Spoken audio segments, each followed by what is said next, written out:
Hello दोस्तों, स्वागत है आपका एक बार फिर से हमारे चैनल टाटा 24 में। दोस्तों, हम हमेशा आपके लिए डरावने और सच्चे मज़ेदार भूतों से जुड़े फैक्ट्स लाते रहते हैं और हम इसी देश और दुनिया से जुड़े रहस्यों से पर्दा उठाने की कोशिश करते रहते हैं।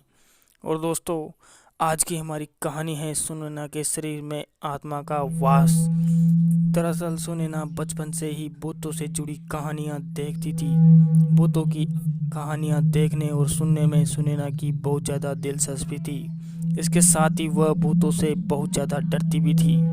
घर में कभी कभी किसी जगह पर जब भी अकेली होती और उसे किसी भी चीज़ की आवाज़ आ जाती, वह चिल्लाकर मम्मी पापा के पास चली जाती थी।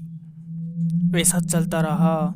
सुनैना बड़ी हुई, शादी के लायक हुई और उसकी शादी कर दी गई। शादी के बाद उसे ससुराल भेजा गया। ससुराल में परिवार की आर्थिक स्थिति ठीक नहीं थी। पति ने सोचा कि क्यों ना शहर जाके नौकरी करके कुछ पैसे कमा लिए जाए, जिससे हमारे परिवार की आर्थिक स्थिति ठीक हो जाएगी। यहाँ गांव में इस तरह कब तक गुजारा करते रहेंगे। और अर्पित गांव छोड़कर नौकरी की तलाश में शहर चला गया। थोड़े दिनों बाद उसे नौकरी मिली और वह एक प्राइवेट कंपनी में जॉब करने लगा। और इधर सुनैना अपने सास ससुर के साथ गांव में रहती। परिवार का खर्च चलाने के लिए अर्पित घर पर पैसे भेज दिया करता। इस तरह चलता रहा और काफ़ी समय बीत गया।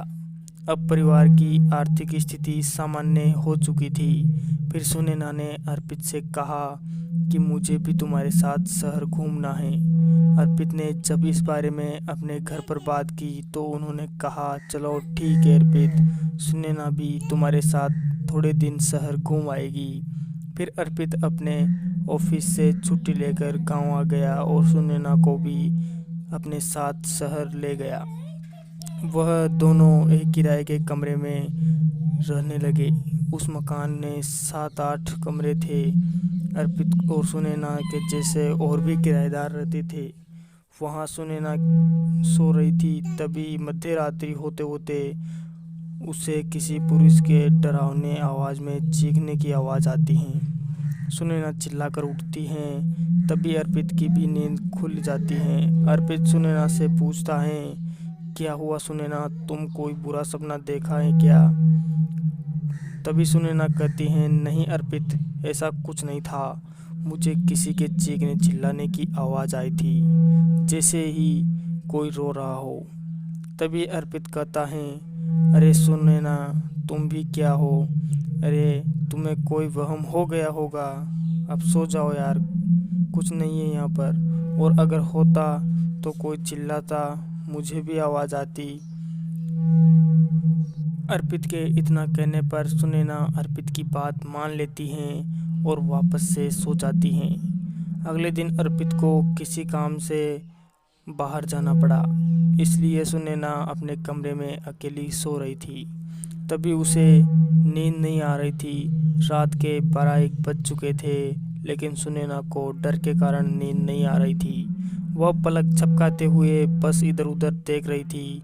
तभी उसे एक लंबी सी परछाई अपने सामने दिखाई दी।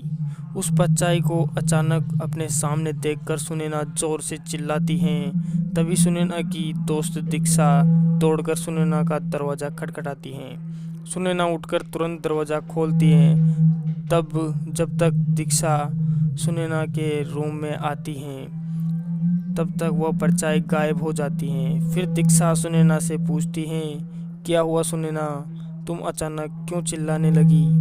तभी सुनैना दीक्षा से वहाँ एक परछाई की दिखने की बात करती हैं। दीक्षा को उसकी बात पर यकीन तो नहीं हुआ, लेकिन दीक्षा ने सुनैना को दिलासा देते हुए कहा, कोई बात नहीं सुनैना, तुम अपने रूम को लॉक कर दो और आज तुम मेरे साथ सो जाओ। उस रात तो सुनैना दीक्षा के साथ सो गई। और जब अगली रात सुनैना और अर्पित जब अपने कमरे में सो रहे थे, तभी रात में उसे एक सपना आया और वह परछाई सपने में दिखी। और उस परछाई ने कहा कि मैं इस कमरे में सालों से कैद हूँ, मेरी हस्तियाँ इस कमरे में गड़ी हुई हैं, तुम उन्हें निकाल कर मुझे आज़ाद कर दो। सुनैना, तुम जो मांगोगी मैं तुम्हें दूंगा। अगले दिन जब सुबह हुआ, सुनैना उठी तो ये बात अर्पित को बताई। तो अर्पित ने ऐसा कुछ भी नहीं है कहकर उसकी बात को मजाक में ले लिया और ऑफिस चला गया। अब दिन में सुनैना कमरे में अकेली थी। उसने खुदाई चालू कर दी और खुदाई के दौरान उसे कुछ अस्थियां एक लाल वस्त्र में बंधी हुई मिली। सुनैना ने उन्हें बाहर निकाला तो उसमें से एक आदमी के शरीर जैसा काला साया निकला और सुनैना के शरीर में प्रवेश कर गया। बस तब से ही सुनैना का शरीर उसके कंट्रोल में नहीं रहा।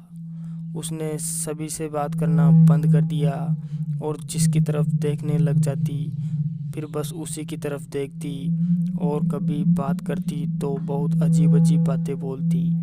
तभी अर्पित उसे अपने गांव वापस ले गया और अर्पित के माता पिता समझ चुके थे कि यह किसी काले साये का प्रभाव है।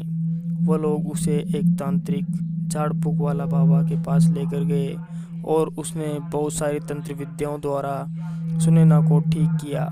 अगले दिन में एक ताबीज़ बांध दिया। यह थी दोस्तों हमारी आज की कहानी। कैसी लगी कमेंट बॉक्स में ज़रूर बताएं। हम जल्द लौटेंगे आपके लिए एक और नई कहानी लेकर। तब तक के लिए बाय, टेक केयर।